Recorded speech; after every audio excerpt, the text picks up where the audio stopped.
ஒரு நடுவராக சில விஷயத்தை நான் சொல்லியாக வேண்டும். பேசுகிற தலைவர் அணித்தலைவர் ராஜா அவர்கள் 55 நிமிடம் பேசியதாக பாரதி குற்றம் சாட்டினார். எனக்கு பக்கத்திலே இருந்த ராஜா இப்பொழுது பாரதியும் அவ்வளவு நேரம்தான் பேசி இருக்கிறார் என்று சொல்லிவிட்டார்.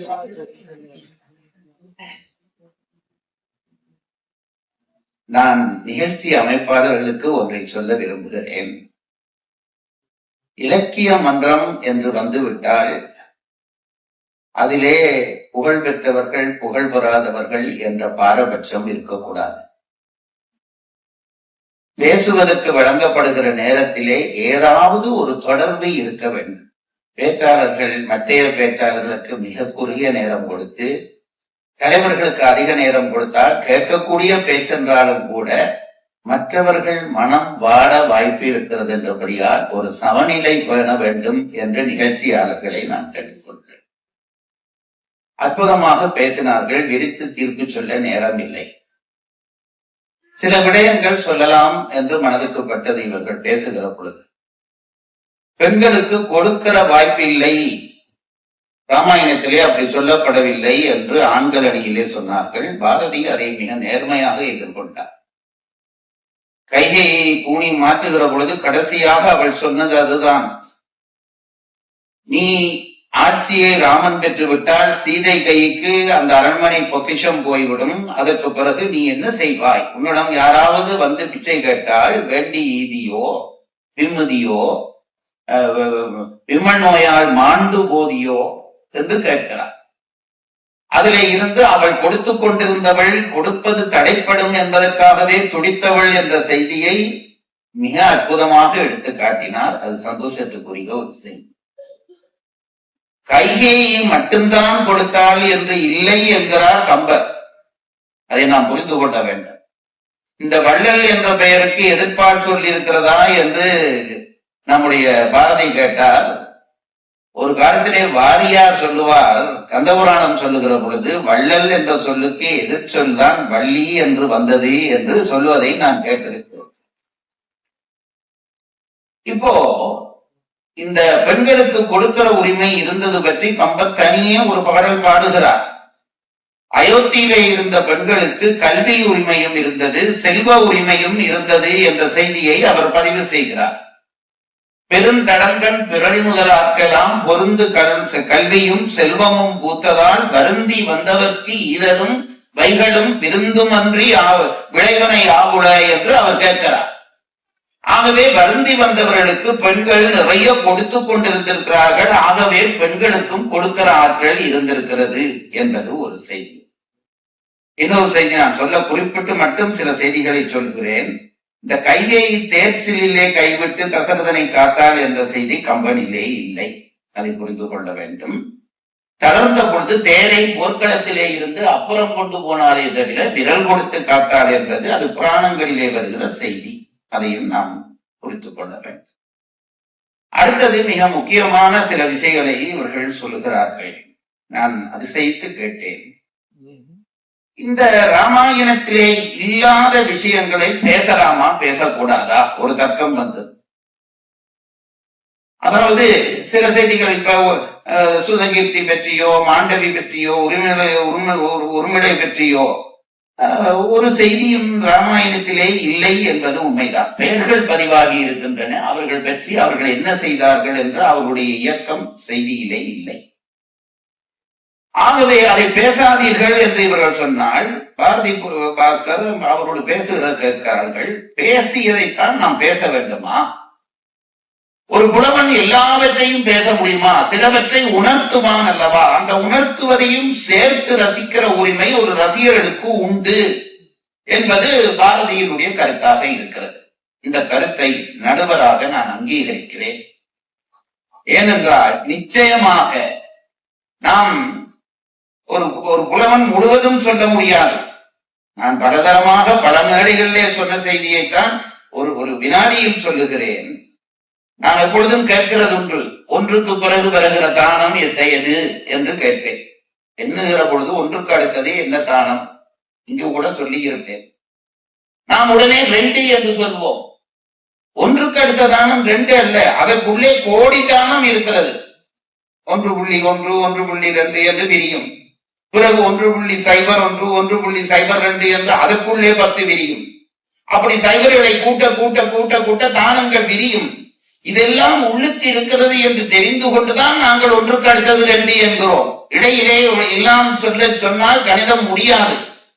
அதுபோல ஒரு புலவனும் காவியம் செய்கிற பொழுது சிலவற்றை வெளிப்படுத்தி சொல்லுவான், சிலவற்றை நாம் உணர்ந்து கொள்ள வேண்டும். இப்படித்தான் இருக்கும் என்று உணர்ந்து கொள்ள வேண்டும். ஆகவே உணர்ந்து கொண்டு வைக்கிற வாதங்களை நீக்க வேண்டும் என்று சொன்ன கருத்தை நான் ஏற்றுக்கொள்ளவில்லை. அது அங்கீகரிக்கப்படுகிறது. ஆனால் அதே நேரத்திலே நான் ஒன்றை சொல்கிறேன். புலவன் சொல்லாத ஒரு விடயத்தை, ஊகிக்கக்கூடிய விடயத்தை எடுத்துச் சொல்லுகிற பொழுது, இதை நான் சொல்வதை நீங்கள் ஏற்றுக்கொள்கிறீர்கள், எடுத்துச் சொல்கிற பொழுது அப்படி நாம் ஊகித்து சொல்லுகிற செய்தியினாலே காவியமும் சமூகமும் பயன்பெற வேண்டும்.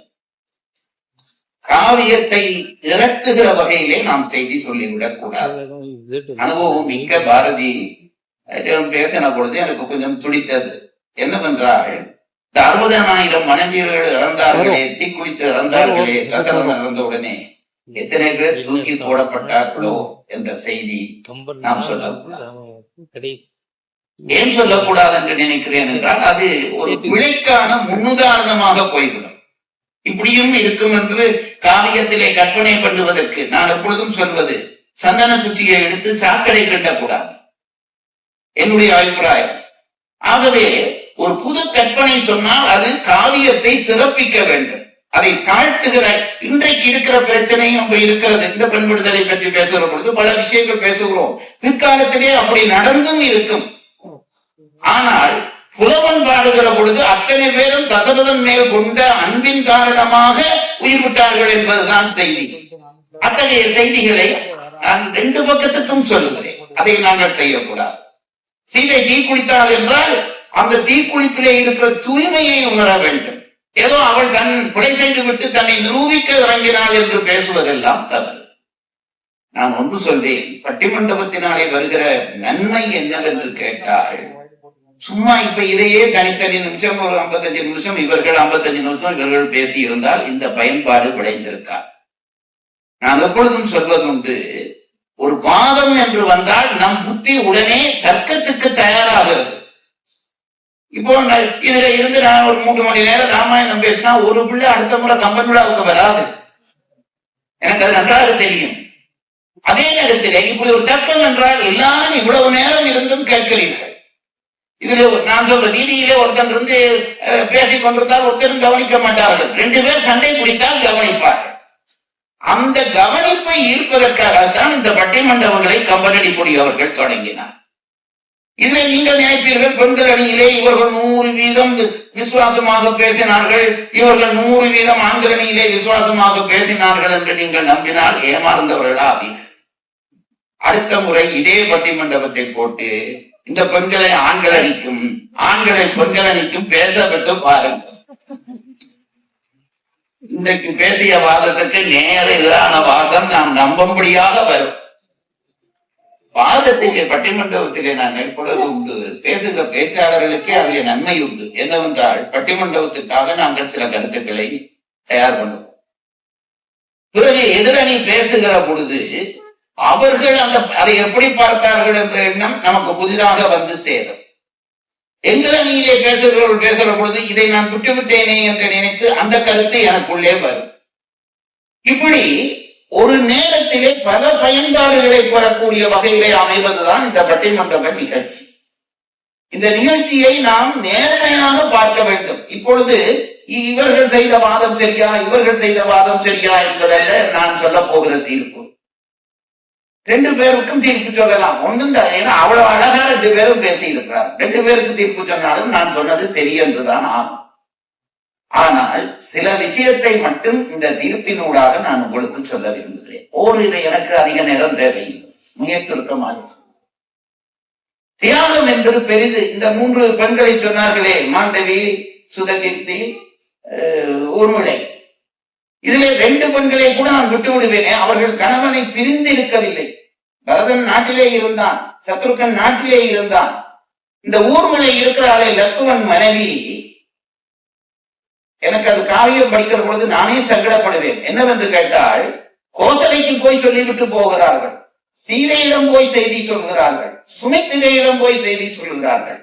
இந்த லட்சுமணனுக்கு நான் நினைத்து பார்க்கிறேன், அண்ணா ஒரு நிமிஷம் பொருட்கள் என்று சொல்லிவிட்டு ஊர்மலைக்கு போய் ஒரு வார்த்தை நான் அண்ணாவோட போக போகிறேன் என்று சொல்லி இருக்க கூடாதா? இதையும் தாங்கிக் கொண்டு ஒரு பெண் 14 ஆண்டுகள் இருந்தால் என்றால் இது தியாகம் இல்லையா என்று இவர்கள் கேட்டால், நான் அதை இல்லை என்று சொன்னால் நான் நரகத்துக்கு போவேன். அப்படித்தான் நான் நினைக்கிறேன். தியாகம் தான். ஆனால் இந்த தியாகத்தினுடைய ஒரு உண்மையை புரிந்து கொள்ள வேண்டும்.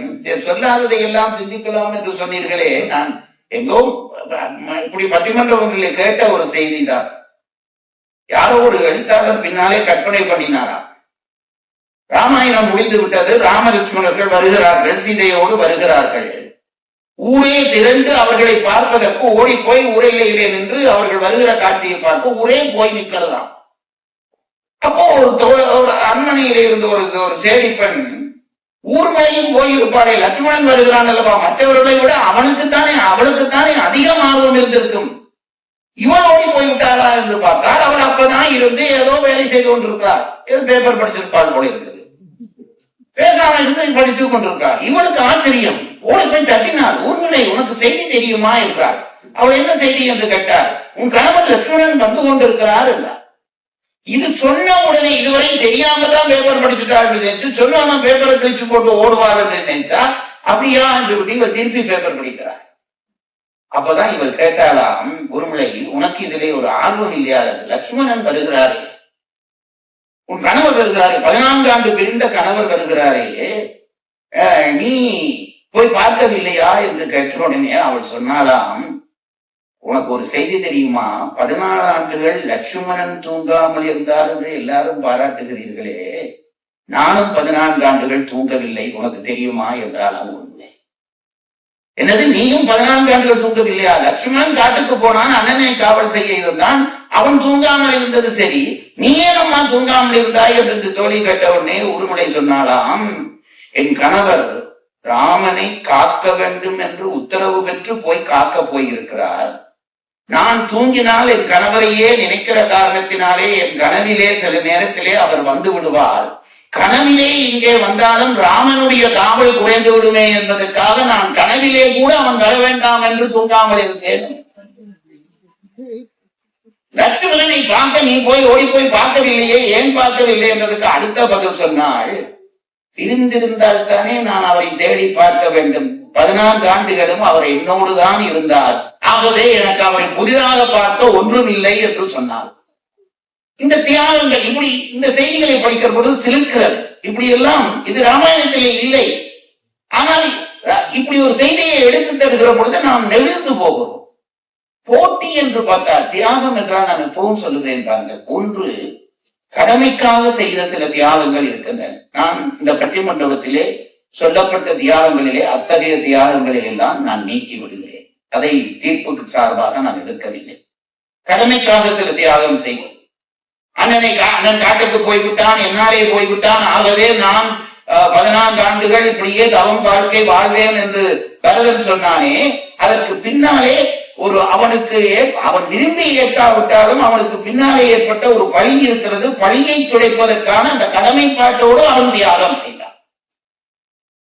பரதனுடைய தியாகங்கள் பல இருக்கலாம். நான் இந்த 14 ஆண்டுகள் அவன் நந்தியம்பதி கிராமத்திலே இருந்த தியாகம் என்றால் அது கடமைக்காக செய்த தியாகம். அதை இந்த மன்றத்திலே நான் ஏற்றுக்கொள்ளவில்லை. அதுபோலவே கும்பகர்ணன் அண்ணனுக்காக உயிர் கொடுப்பேன் என்று போய் உயிர் திறக்கிறானே, கையை வெட்டி காலை வெட்டி எல்லாம் சொன்னார்களே, அவன் உயிர் கொடுத்தானே, இந்த தியாகம் உயர்ந்தது இல்லையா என்று கேட்டால் உயிர் கொடுக்கிற தியாகத்தை உயர்ந்தது இல்லை என்று யாராவது சொல்ல முடியுமா? சொல்லலாம். ஏனென்றால் அதுவும் அவன் கடமைக்காக செய்த தியாகம். ஆகவே கடமைக்காக செய்த தியாகங்களை இந்த தியாக போட்டியிலே நான் ஏற்றுக்கொள்ளவில்லை. தனித்தனி எடுத்து சொல்ல நேரம் இல்லாதபடியால் மேலோட்டமாக சொல்லிக் கொண்டு போகிறேன். இந்த கடமைக்கு அப்பால் தியாகம் என்று ஒன்று இருக்கிறது. அந்த தியாகத்துக்கு திருவள்ளுவர் ஒரு விளக்கம் சொன்னார். உண்மையான தியாகத்துக்கு எது அடிப்படையாக இருக்க வேண்டும் என்றால் கடமை இல்லை, அன்பு அடிப்படையாக இருக்க வேண்டும். அன்பிலார் எல்லாம் தமக்குரியர் அன்புரியர் என்பும் உரியர் பிறகு. அன்பினாலே உயிரை கொடுக்க வேண்டும். அதுக்கு பின்னாலே ஒரு கடமைப்பாடு, ஒரு கட்டாயம் ஒன்றும் இல்லாமல் அன்பினாலே உயிரை கொடுக்கக்கூடிய பாத்திரங்கள் இருந்தார்களா? தியாகம் என்று சொன்னால் நான் எப்பொழுதும் சொல்வேன், இந்த ரெண்டு அணியினுடைய பேச்சை நம்பலாமா என்று நீங்கள் கேட்டால் அதுக்கு நான் சொல்லுகிற பதில், அவரவர் அணிக்கு பேசின பேச்சை நம்புங்கள், எதிரணி பற்றி பேசிய பேச்சை நம்பாதீர்கள். ஏனென்றால் எதிராளியை வீழ்த்த வேணும் என்று நினைத்து விட்டால் எங்கும் அடிக்கலாம், எங்கும் அடிக்கலாம். அதனால்தான் நாம் பெரியவர்கள் சூதும் பாதும் வேதனை தரும் என்றார்கள். சூதில் இறங்கி விட்டாலும் பாதில் இறங்கி விட்டாலும் வெற்றிதான் நோக்கமாக இருக்கும். ஆகவே அடிக்க வேண்டும் என்று எங்கும் அடித்து விடலாம், அதுவல்ல முக்கியம். நான் கேட்பது, ஆண்களிலே தியாகம் உள்ளவர்கள் இல்லையா என்றால் இருந்தார்கள். அதுக்கு ஒரு காட்சி போதுமே. ராமாயணத்திலே அதை எல்லாரும் சொல்லி சொல்லி இப்ப எல்லாருக்கும் மனனமானது. ராமன் வருவான் வருவான் என்று எதிர்பார்த்திருக்கிறான் பரதன். குறித்த நாள் தவறிவிட்டது. இவன் அந்த நேரம் பார்த்து விருந்து சாப்பிட போய்விட்டான். முனிவர் முடிச்சோடனே சாப்பிட போய்விட்டான் என்று ஐயா சொல்வார், ராதாகிருஷ்ணன் ஐயா சொல்வார். காவியங்களிலே நல்லா சாப்பிட்டவன் கண்ணன் தான். நெய்யெல்லாம் களவெடுத்து சாப்பிட்டான். ராமன் பெருசா சாப்பிட்டதா ஒரு இடத்திலும் இல்லை. ஆனா நல்லா சாப்பிடுறவனுக்கு சாப்பாட்டு ராமன் என்றுதான் பெயரை தவிர சாப்பாட்டு கிருஷ்ணன் என்று பெயர் இல்லை. ஏனென்றால் அவன் சாப்பிடக்கூடாத நேரத்திலே உட்கார்ந்து சாப்பிட்டு கொண்டிருந்தவன் என்று சொல்லுவான். இவன் வரவில்லை. இப்ப பரதனுக்கு அந்த நேரம் போய்விட்டது. அந்த கட்டுப்பாடு தீ மூட்டு என்றான். சத்ருகன் தீ மூட்டி விட்டான். தீ குண்டத்துக்கு மேல ஏறிட்டான். ஏறி நிற்கிறான் பரதன். தம்பிய கூப்பிட்டான், இங்க வா. ஒரு அரசன் இல்லாமல் நாடு ஒரு நிமிஷம் கூட இருக்கக்கூடாது.